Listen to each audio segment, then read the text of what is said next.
कि कुछ लोग मोहरा बन गए हैं। दिल्ली के वाईफाई के वो पासवर्ड हैं। उत्तर प्रदेश के न जाने किस किस कोने में कितने बड़े पैमाने पर भ्रष्टाचार चल रहा है। कानपुर में जो दंगा हुआ था, वहां पर पुलिस ने जिस तरीके से पैसा वसूला है लोगों पर और खासकर मुसलमान भाइयों से पैसा लिया है। 10 साल रह करके इन्होंने हर व्यवस्था को खराब किया है। संग्राम सिंह, उन्होंने विधानसभा में इस बात को रखा था। तो ये एक जगह के भ्रष्टाचार का तो खुलासा हुआ है। उत्तर प्रदेश के न जाने किस किस कोने में कितने बड़े पैमाने पर भ्रष्टाचार चल रहा है। और जो लोग ये होर्डिंग भी पढ़ेंगे या जो हेडलाइन अखबारों में छपी है, बड़ी मुश्किल से ऐसी हेडलाइन अखबारों में मिलती है, पुलिस ही डाकू। बड़ी मुश्किल से अखबारों की हेडलाइन ये मिलती है, पुलिस ही डाकू हर दिन 15 लाख वसूल रही है। सोचिए आप, अगर अखबार ये मजबूरी में लिख रहा है कि वो परेशान होकर के लिख रहा है, और मुझे ऐसा लग रहा है कि हमारे अखबार के लोग भी अब अपनी जिम्मेदारी निभाने लगे हैं और बहुत जल्दी खुल करके जिम्मेदारी निभाएंगे। हम इसके लिए भी अपने लोगों को, आज जब संविधान मान स्तंभ की स्थापना कर रहे हैं, तो अपने पत्रकार साथियों को इस बात के लिए भी बधाई देते हैं। वसूली और ये जो इनकाउंटर का जो डर दिखाते हैं, हमने और आपने कई बार सोशल मीडिया पे वो वीडियोस देखे हैं जहां पर पुलिस रेट तय कर रही थी कि टांग पे गोली मारी जाएगी तो इतना पैसा देना पड़ेगा। और फिर हम लोगों ने वो भी देखा कि जब बंदूक नहीं चली तो पुलिस ने एनकाउंटर के लिए अपने मुंह से ही ठाए ठाए ठाए कह दिया था। याद होगा आपको? क्या आपने, हमने नहीं देखा, सुना? और मुझे याद है नोएडा का पहला फेक इनकाउंटर हुआ था। एक इंस्ट्रक्टर जिम का जो लौट रहा था, पुलिस ने उस पे गोली चलाई थी। वो आज विकलांग है, वो चल नहीं सकता। एक नौजवान, कुछ पैसे को लेन देन था पुलिस इंस्पेक्टर के साथ, वो रात में उसको पकड़ करके लेकर के उसकी हत्या की थी, इनकाउंटर किया था उसका फर्जी। एफआईआर नहीं लिखी जा रही थी, कोर्ट ने एफआईआर लिखी और अखबारों के माध्यम से मैंने पढ़ा था। उसकी परिवार के सदस्यों ने, खासकर उसकी पत्नी ने कहा था कि अगर मुझे न्याय नहीं मिला तो मैं आत्महत्या कर लूंगी। दुख है इस बात का कि उस परिवार को ये सरकार न्याय नहीं दिला पाई, उसकी पत्नी ने आत्महत्या की। मैं कितनी कहानी बताऊं आपको। लखनऊ में भी एक हत्या हुई है, सरनी नगर इलाके में।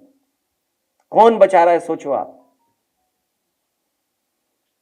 सरकार में बैठे लोग, खासम खास लोग जिनके पास पैसा है, जिनके पास संपर्क है, उस हत्या का खुलासा नहीं होने दे रहे हैं और जो दोषी हैं उनको नहीं पकड़ने दे रहे हैं। वो लोग बीजेपी के लोग हैं शामिल। मेरे में पूरी फाइल है। कानपुर में जो दंगा हुआ था, मैं आपके सामने कह रहा हूं, कभी ना कभी जांच होगी, उसकी दोबारा जांच होगी। वहां पर पुलिस ने जिस तरीके से पैसा वसूला है लोगों पर और खासकर मुसलमान भाइयों से पैसा लिया है, झूठे मुकदमे लगा कर, डर दिखा करके। जब सरकार की जानकारी में आया तो सरकार को अधिकारी हटाना पड़ा। उस अधिकारी ने, उस अधिकारी के साथ मिलकर के लोगों ने करोड़ों रुपए वसूला था। कितनी कहानियां बताएं आपको, भरी पड़ी हैं। और फाइल अभी मुझे लोग देके गए हैं, अगर फाइल का पढ़ दें तो न जाने कितना भ्रष्टाचार दिखाई देगा केवल एक विभाग का। और फिर ये ड्रोन वाला कोई कार्यक्रम चला रहे हैं बीजेपी वाले। ड्रोन उसी से देखेंगे, ऊपर से ही देखेंगे। बताओ, आप अस्पताल जाते हो, ड्रोन की जरूरत है आपको क्या अस्पताल में भीड़ देखने के लिए? लोहिया अस्पताल जाइए आप, सिविल हॉस्पिटल जाइए, पीजीआई आप जाइए, क्या आपको ड्रोन की जरूरत पड़ेगी भीड़ देखने के लिए? आप किसी रेलवे स्टेशन पे चले जाओ, आपको जरूरत पड़ेगी ड्रोन की भीड़ के लिए देखने के लिए। तो 10 साल रह करके इन्होंने हर व्यवस्था को खराब किया है, हर व्यवस्था, हर विभाग बर्बाद कर दिया। ये दावा करते थे कि मेडिकल कॉलेज बना रहे हैं, भले 13 मेडिकल कॉलेज नहीं बन पाए जिनको एनएमसी ने मान्यता नहीं दी, जहां पर दवाई, इलाज, इंतजाम पूरा मिल जाए गरीब को। तो स्वास्थ्य विभाग वो दिखाई दे रहा है, और कितना भ्रष्टाचार होगा उसमें पता ही नहीं। ये तो कुछ खुल रहे हैं, और ये खुल इसलिए रहे हैं कि कुछ लोग मोहरा बन गए हैं। वो मोहरा हैं, दिल्ली के वाईफाई के वो पासवर्ड हैं।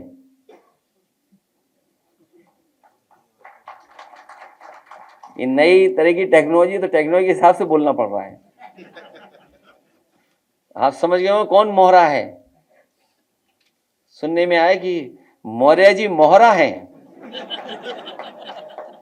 दिल्ली के वाईफाई के पासवर्ड हैं।